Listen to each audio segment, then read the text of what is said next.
Next panel member will be Dana Darlington, Once again, thank you, Dave, for this opportunity to be part of this panel. I will have to wear two hats here today, one of personal being and one of the Missouri River Conservation District Council. The council is made up of 15 local conservation districts along the Missouri River corridor.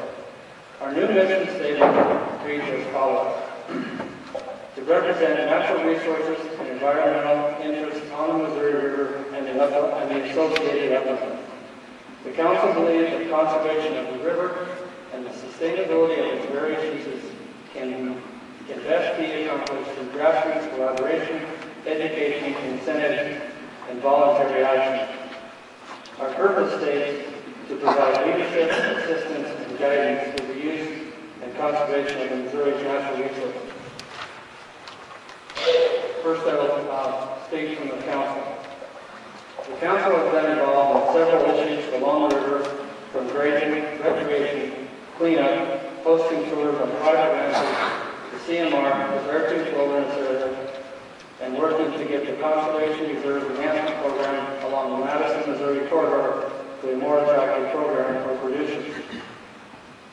A few of us have made 2 trips to Washington, D.C., one in April of 2009 and the other in January of 2010. We met with Congressman Rehberg, both senators, Department of Interior, Army Corps, and several other contacts, trying to relay some of what is going on out here from the producers' point of view.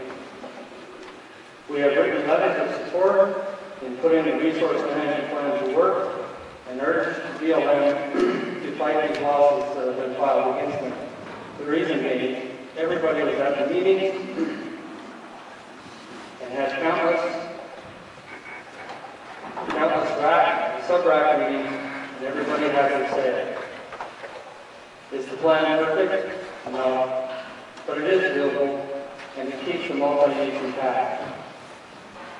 The council has also raised some questions about the reintroduction of bison, from what the American Prairie Foundation is doing, to what the state of Montana is doing, and the Department of Interior's program called Bison Conservation Initiative. Our questions have to do with brucellosis and the controlling of it, and how to keep our brucellosis-free status in the state, to the destruction of riparian areas if the bison are allowed to roam free, and the question of how the BLM is able to convert BLM leases to the American Prairie Foundation, when according to the Daily Grazing Act, those ALMs are only for a viable livestock industry. Now to my personal views of living in the mine. Our ranch is located south of Big Sandy in the White House area. In light of the leaked memos and now the making of them public, the article in the Great Falls Tribune dated August 17, 2010 states that Senator Tester is relieved that the BLM will hold public meetings to listen to what the public has to say. I said, let's remind everybody what happened 10 years ago. Public meetings were held, and what happened regardless of what was said. In Chapter 1, Page 1 of the Resource Management Plan, it states, under the heading, background. Comments regarding the proposal for a special designation range from opposing any new or added designation to making the area a wilderness. Overall, the feedback expressed during the open houses and in many comment letters opposed any change in management along the Missouri, and the idea of another federal designation produced fairly universal opposition. And still, after all that, the monument was handed to us on January 17, 2001.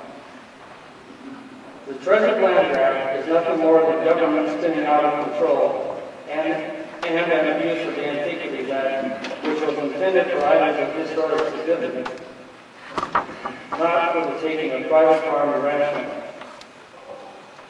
A nation that cannot feed itself is the weakest nation there is. Why would this country ever want to be dependent on foreign food source that is not nearly as safe or affordable as our own? As being dependent on foreign oil taught us nothing. all get involved at some level to help curb the sweeping movement to a more socialist climate and get back to free enterprise and less dependency on federal government. There are many questions about what a monument does or doesn't do to the private ground in the Gulf. Is the private land in a monument designated area worth more or less if one decides to sell? How will the resource management plan fully impact our ability to keep ranching our land that is now raising the fifth generation to take over from them? And a host of other questions. Some of the answers in the leak, according to the leaked memos, talk about putting away $24 million to buy 80,000 plus acres of private land and church border throughout the monument. I only come up with about $300 an acre. And to replace that land would probably cost anywhere between $500 and $1,500 per acre, if one could even find real estate close to replace it. And again, where are we going to sell it? And if we are forced to cut the heart of the ranch out, how will the rest of the ranch survive without summer grazing and water?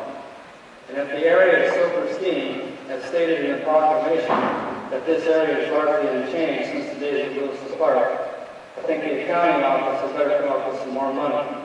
And even at any price, maybe nobody plans on selling it. Then what? Dare I ask? My final paragraph is, this book, the World Wildlife Fund Book, New Direction for the Prairie Economy. It's not quite the missing book of life, as I would have you believe, but they have a solution for the USDA, the U.S. Fish and Wildlife, BLM, National Park Service, and U.S. Forest Service, and also who should be able to live in the Northern Great Plains.